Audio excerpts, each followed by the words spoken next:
অশোকনগরে প্রকাশ্য জনবহুল এলাকায় মদ্যপান দুই মহিলার, এলাকাবাসী বাধা দিলে উল্টে এলাকাবাসীদের সাথেই অশালীন আচরণ।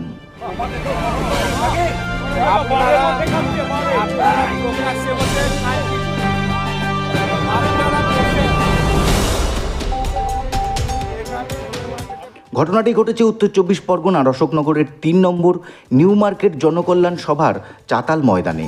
সূত্রের খবর, প্রকাশ্যে বসে দুই মহিলা মদ্যপান করছিলেন। ঠিক সেই সময় এলাকাবাসী প্রতিবাদ করাতে ওই দুই মহিলা তাদের বিরুদ্ধে অশালীন আচরণ করে এবং ওই মদ্যপ দুই মহিলা পাড়ার যুবকদের হুমকি দেয় তাদের মানহানি মামলা করবে বলে। 3 নম্বর নিউ মার্কেটে আমরা আমাদের সকলেই বসে থাকেন, দুটি মেয়ে ওখানে বসে প্রকাশ্যে মদ্যপান করছিলেন, একদম বসে পেপার পেতে বসে খাচ্ছিলেন। তা আমাদের পাড়ার বাচ্চারা প্রথমে ওখানে আড্ডা মারে, তারা ওদেরকে গিয়ে বলে যে দিদিরা এখানে তো প্রকাশ্যে আপনারা এরকম খাচ্ছেন কেন, তো ওদের সাথে অকথ্য গালিগালাজ করে।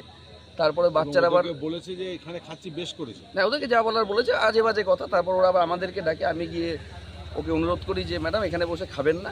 তো আমাকেও পুলিশ দেখায়, পুলিশ ডাকুন, থানা ডাকুন, কোর্ট ডাকুন, আমি এখানেই খাবো, আপনারা কিছু করতে পারবেন না, পারলে গায়ে হাত দিন, আপনার নামে ইফটিজিং কেস দিয়ে দেবো, আপনার নামে অন্য মানহানির মামলা করবো, নানান কথাবার্তা।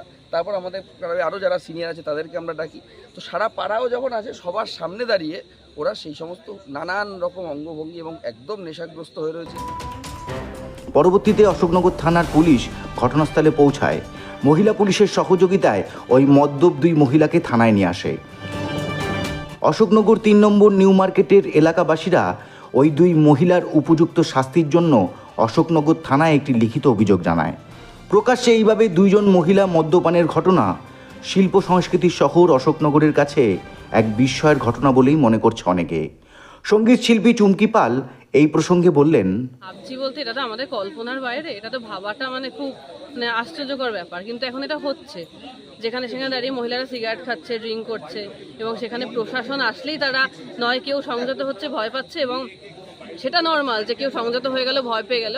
কিন্তু আমার চোখে দেখা এটা ফার্স্ট টাইম যে কেউ সংযত, ভয় পেয়ে যাওয়া বা ক্ষমা প্রার্থী তো দূরের কথা, এরা ডেসপারেটলি আমাদের পাড়ার কাকু এবং দাদা তাদের নামে দোষ দিচ্ছে, ইফটিজিং অনেক রকম মানহানির মামলা অনেক কিছু করছে, এবং উল্টে তারা বলছে যে খেয়েছি তো কী হচ্ছে, আমরা এখানে রিল্যাক্সে টাইম স্পেন্ড করছি, স্মোক করছি, তাদের ভাষাটাই এই খবর অন।